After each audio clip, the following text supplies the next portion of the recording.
नमस्कार दोस्तों, स्वागत है आप सभी का। तो इस वीडियो में हम लोग सीखेंगे शंकु का आयतन और क्षेत्रफल निकालना। तो अगर आपको शंकु का आयतन और क्षेत्रफल निकालने नहीं आता है तो इस वीडियो को शुरू से लेकर अंत तक देख लीजिए। मेरा वादा है कि आपको एकदम अच्छे तरीके से आयतन और क्षेत्रफल निकालने आ जाएगा।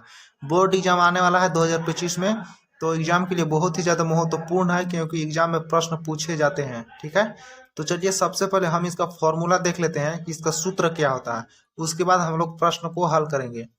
तो देखिए, कुछ यहाँ पर मैंने फॉर्मूला लिखे हैं, आप उसे अच्छे से देख लीजिए। तो देखिए, यही है हमारा शंकु, ठीक है, जिसको इंग्लिश में कहते हैं हम लोग कोन, CONE। ठीक है, तो देख लीजिए यहाँ पर हमारा इस तरीके से होता है टोपी टाइप का। तो ऊपर में देखिए इस तरीके का होता है नुकीला, और नीचे देख सकते हैं आप लोग सर्किल टाइप का, यानी नीचे एक वृत्त होता है गोला। ठीक है, गोला नीचे एक वृत्त होता है और ऊपर में इस तरीके से होता है। तो जैसे हम लोग वृत्त पढ़ चुके हैं, तो वृत्त का केंद्र ये होता है, तो इसको हम लोग कहते हैं त्रिज्या। ठीक है, तो यहाँ पर भी हम कहेंगे यहाँ से यहाँ तक इसको हम लोग कहेंगे त्रिज्या। ठीक है, और केंद्र से यहाँ तक इसको हम लोग कहते हैं ऊंचाई। ठीक है, तो ऊंचाई को हम लोग दिखाते हैं H से और त्रिज्या को दिखाते हैं R से। ठीक है, और देखिए L को बोलते हैं तिरछी ऊंचाई। देखिए इस तरीके से जो होता है तिरछा, इसको तिरछी ऊंचाई बोलते हैं हम लोग जब हम लोग कोण पढ़ते हैं, तो जिसको हम लोग L से दिखाते हैं। तो ये तो हो गया कोण। तो चलिए अब हम लोग एक एक करके इसका सूत्र को देखते हैं कि इसका सूत्र क्या होता है। तो देखिए, शंकु का आयतन का जो सूत्र होता है वो होता है 1/3 पाई आर स्क्वायर एच। ठीक है, और ये सभी आपस में गुणा में है, मतलब यहाँ पर कोई चिन्ह नहीं है, तो ये होता है गुणा। ठीक है, यहाँ गुणा, यहाँ गुणा, यहाँ गुणा। ठीक है, 1/3 पाई आर स्क्वायर एच। तो जब हम प्रश्न को हल करेंगे तो यहाँ पर पाई का मान हमें पता है, पाई का मान होता है 22/7। ठीक है, 22/7 होता है पाई का मान। और रेडियस, जिसको हम लोग त्रिज्या बोलते हैं, तो त्रिज्या हम लोग को दिया रहेगा और एच भी दिया रहेगा। ठीक है, तो देखिए अब हम लोग देखते हैं यहाँ पर शंकु का कुल पृष्ठीय क्षेत्रफल तो होता है pi r l plus pi r square. ठीक है, तो पाई हमें पता है, आर हमें पता है कि ये होता है त्रिज्या, और एल मैंने आपको बताया ये होता है जो जिसको हम लोग कहते हैं तिरछी ऊंचाई। ठीक है, तो और प्लस में इसको करना है पाई आर स्क्वायर, मतलब कुल पृष्ठीय क्षेत्रफल जो होता है pi r square plus pi r l होता है। ठीक है, तो इसको आप लोग एक और तरीके से लिख सकते हैं। जैसे देखिए यहाँ पर हम लोग यहाँ पर कॉमन ले सकते हैं, जैसे यहाँ पर पाई है, यहाँ पर पाई है, तो एक पाई हम यहाँ पर लिखेंगे। और देखिए इसमें भी आर है और इसमें भी आर है, तो इसमें 2 गो आर है। यहाँ पर आर स्क्वायर लिखा हुआ है, तो यहाँ पर 2 गो आर है, मतलब इसको हम लोग लिख सकते हैं आर गुणा आर। तो एक आर को हम लोग बाहर निकालेंगे। ठीक है, और यहाँ पर पाई आर बाहर निकल गया, तो यहाँ बचा एल, बीच में प्लस, और यहाँ पर पाई बाहर चला गया देखिए यहाँ पर, और यहाँ पर 2 गो आर था। ठीक है, तो 2 गो आर में से 1 गो आर बाहर गया, तो 1 गो आर बच गया। तो इस सूत्र को हम लोग इस तरीके से भी लिख सकते हैं, कोई दिक्कत नहीं है। ठीक है, और शंकु का जो पार्श्व पृष्ठीय क्षेत्रफल जो होता है, कुल पृष्ठीय क्षेत्रफल में से आप लोग पाई आर स्क्वायर को हटा देंगे तो वो बच जाएगा पाई आर एल, और यही होता है पार्श्व पृष्ठीय क्षेत्रफल। मतलब इसको आपको हटा देना है, इसको मतलब ये क्या है, ये है वृत्त, और वृत्त का क्षेत्रफल होता है पाई आर स्क्वायर। तो इसमें से वृत्त का क्षेत्रफल हटा देना है, तो वो आ जाएगा पृष्ठीय क्षेत्रफल, यानी पार्श्व पृष्ठीय क्षेत्रफल। ठीक है, तो अब हम देखते हैं शंकु की तिरछी ऊंचाई। तो इसको हम लोग दिखाते हैं एल से। ठीक है, और इसका निकालने का जो सूत्र होता है वो होता है √H² plus are square. H मतलब ऊंचाई, R मतलब त्रिज्या। ठीक है, तो ये कैसे हुआ चलिए देखते हैं। आप देखिए, हम लोग जानते हैं पाइथागोरस प्रमेय। ठीक है, तो पाइथागोरस प्रमेय हम लोग जानते हैं। तो देखिए यहाँ पर 90 अंश का कोण बन रहा है, 90 डिग्री का। देखिए यहाँ पर ये है एल, ये है एच, ये है आर।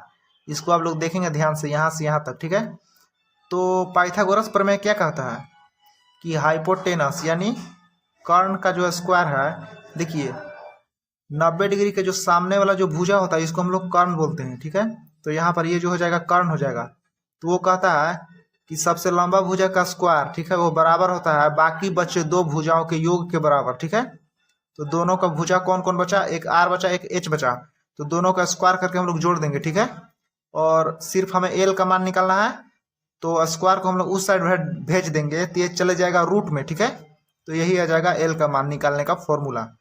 तो चलिए अब हम लोग प्रश्न को देखेंगे। हम लोगों ने सभी सूत्रों को अच्छे तरीके से देख लिया है, ठीक है। चलिए अब हम लोग इस प्रश्न को हल करेंगे। तो मान लेते हैं यहाँ पर एक कोण है जिसका त्रिज्या दिया गया है 3 सेंटीमीटर और उसका ऊंचाई यानी h दिया गया है 4 सेंटीमीटर। तो इसका आयतन और क्षेत्रफल निकालिए। तो चलिए सबसे पहले हम यहाँ पर हल में लिखेंगे कि हमें दिया क्या गया है।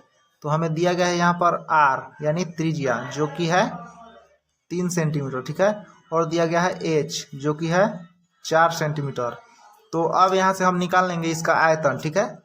तो चलिए यहाँ पर लिखेंगे हम शंकु का आयतन जो कि होता है 1/3 पाई r स्क्वायर h, ठीक है। तो यहाँ पर हम मान को रखेंगे और इसको हल करेंगे तो 1/3 हो जाएगा। मैंने आपको बताया ये गुणा में है। यहाँ पर पाई का मान आपको रखना है 22/7 और यहाँ गुणा r स्क्वायर। r का मान है 3 और इसका स्क्वायर करना है, मतलब 3 को 2 बार लिखना है, 3 × 3। आप चाहे तो 9 भी लिख सकते हैं, ठीक है। तो यहाँ पर हम लिखेंगे 3 × 3 × h का मान है यहाँ पर 4, तो हम यहाँ पर लिखेंगे 4। अब देखिए इसको हम लोग काटेंगे ऊपर नीचे, ठीक है। तो देखिए यहाँ पर 3 है तो 3 से हम 3 को काट सकते हैं, ठीक है। अब नीचे 7 है तो ऊपर हम लोग नहीं काट सकते हैं 7 से, मतलब ऐसा आपको पहाड़ा खोजना है यानी टेबल जो दोनों को काट सके ऊपर और नीचे। तो ऐसा कोई भी नहीं है तो नहीं कटेगा। तो हम इसे गुणा कर देंगे। देखिए ऊपर क्या है 22 गुणा यहाँ पर 3 × 4 और नीचे बचा 7, ठीक है। तो हम इसे गुणा कर देंगे। तो गुणा करेंगे तो ये आ जाएगा 264 और नीचे है 7। तो अभी इसे हम लोग डिवाइड कर देंगे यानी भाग कर देंगे। तो चलिए करते हैं। यहाँ पर देखिए 264 है तो देखिए 7 या 21 3 बार जाएगा तो फिर यहाँ पर बच जाएगा 5, फिर ऊपर से 4, फिर यहाँ से भाग जाएगा 7 7 49 7 बार में जाएगा तो फिर यहाँ पर बच जाएगा कितना 5 बचेगा, ठीक है। तो अब यहाँ पर भाग नहीं जाएगा तो हम यहाँ पर दशमलव लगाएंगे 0 7 7 49, फिर ये जाएगा एक बार तो अब यहाँ पर बचेगा 1। तो अब इसमें भाग नहीं जाएगा तो हमारा मतलब आंसर जो आ जाएगा 37.7, ये हो जाएगा सेंटीमीटर क्यूब, ठीक है। क्योंकि हम निकाल रहे हैं आयतन और आयतन हमेशा क्यूब में होता है, ठीक है। और जब हम लोग क्षेत्रफल निकालते हैं तो वहाँ पर हम लोग 2 देते हैं, तो यही हो जाएगा इसका आयतन। तो चलिए अब हम लोग निकालेंगे शंकु का कुल पृष्ठीय क्षेत्रफल। तो इसका जो होता है सूत्र होता है πr_l + πr²। तो इसमें आ गया l, तो हमें l का मान नहीं पता है तो सबसे पहले हम l का मान निकालेंगे। तो देखिए हमने यहाँ पर l का मान निकाला हुआ है, ये होता है इसका सूत्र। और यहाँ पर हम लिखेंगे h का मान 4² + 3², ठीक है। तो 3 का स्क्वायर 9, 4 का स्क्वायर 16, ये दोनों को हम लोग जोड़ेंगे तो ये आ जाएगा 25। और 25 का रूट क्या होता है 5 होता है, हमें पता है 5 × 5 यहाँ पर निकल जाएगा 5 सेंटीमीटर, ठीक है। तो चलिए अब हम लोग इस सूत्र में रखेंगे। तो पाई का मान हो गया 22/7, यहाँ गुणा r का मान हो गया यहाँ पर कितना हो गया 3, गुणा l का मान हो गया यहाँ पर 5, फिर यहाँ पर प्लस।